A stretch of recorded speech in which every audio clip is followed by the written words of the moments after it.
Right, okay everybody, this is our first journal with me. Sorry about the traffic noise, it's still hot in the UK and we're now in August.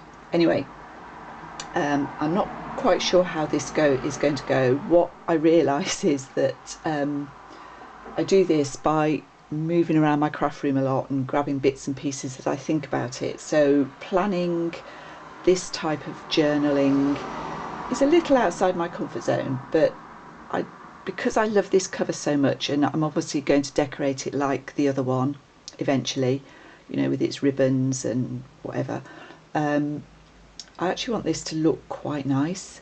So anyway, this is the memory that I'm going to journal about today. I went to a vintage styling workshop a few weeks ago and I took some photographs which I've printed off on my selfie printer. So I'm going to cover this, just do this page today.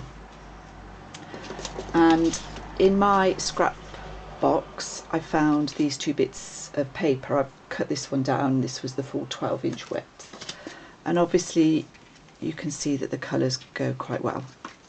So as I said before, my idea was to glue this down and make this into a pocket, gluing it at the top, the bottom and the side here, and then have the main picture here and put the other stuff in the pocket, which I think will look quite nice. Then I turned this over and I thought, oh, I like that quite a lot. I like the way it goes with this fabric. I like the butterfly, I love butterflies, but I didn't really want to put that on there. So I put that there and I thought, oh, that looks really nice.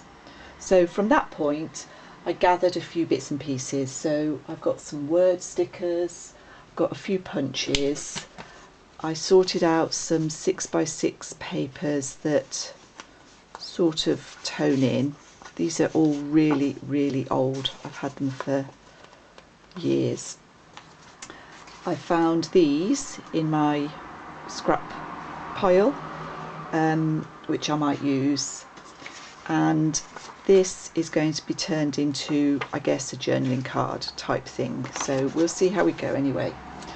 I'm going to have to do a lot of the gluing off to the side here because I haven't got a lot of space, as you obviously realise. So let's start with gluing this down, and I think for this I'm just going to use a Tombow glue stick.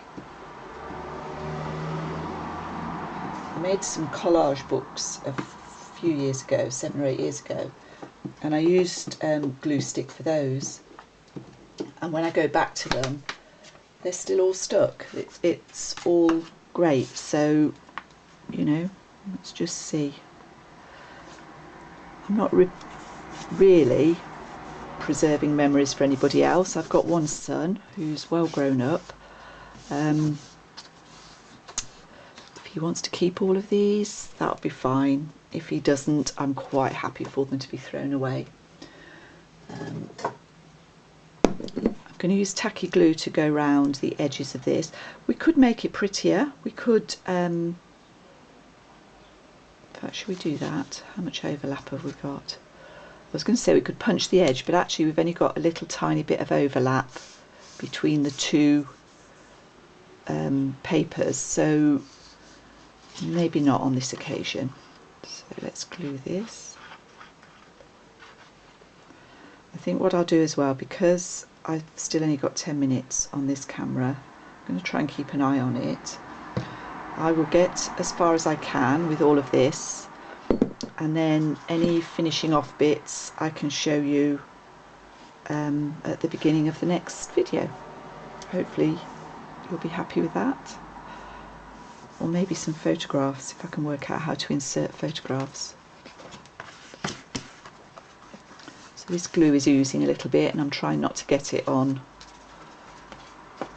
this really pretty fabric.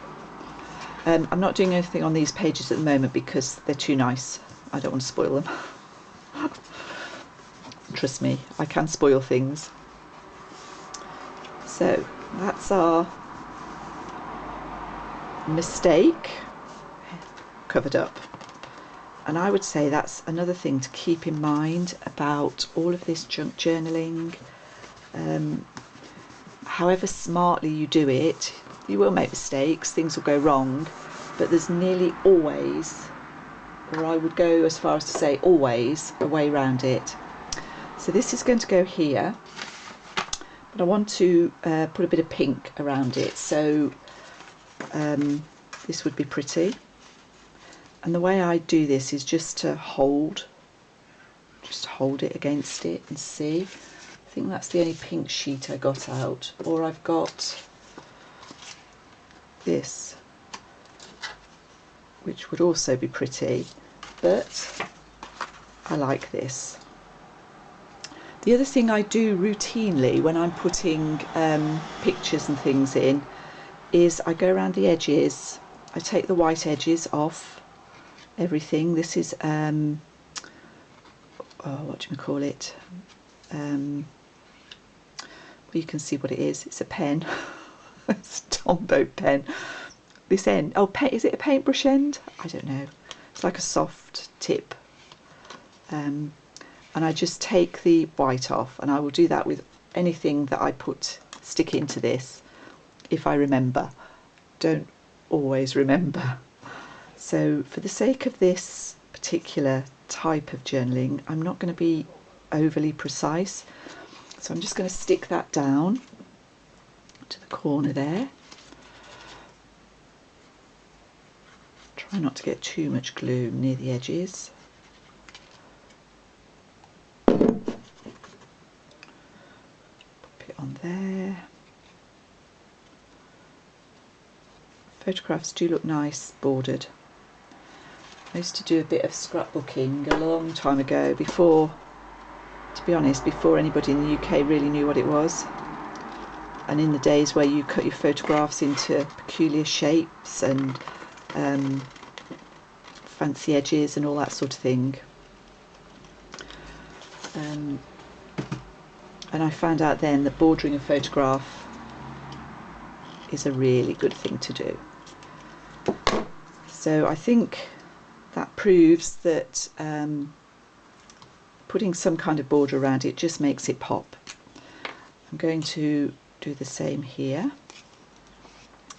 and I think I'm already coming to the end of my 10-minute slot, so maybe we'll do this particular page in 2 videos, if that's not too excessive.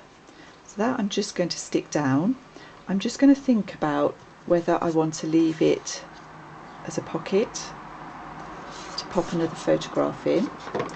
I'm going to back this with probably paper, probably something like this, and then mount this photograph on the back, and that will then go in the pocket.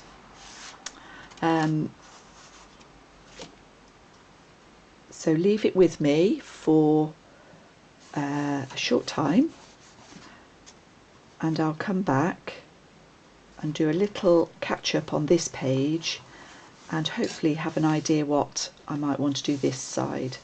I'm thinking about some napkin decoupage actually on that side.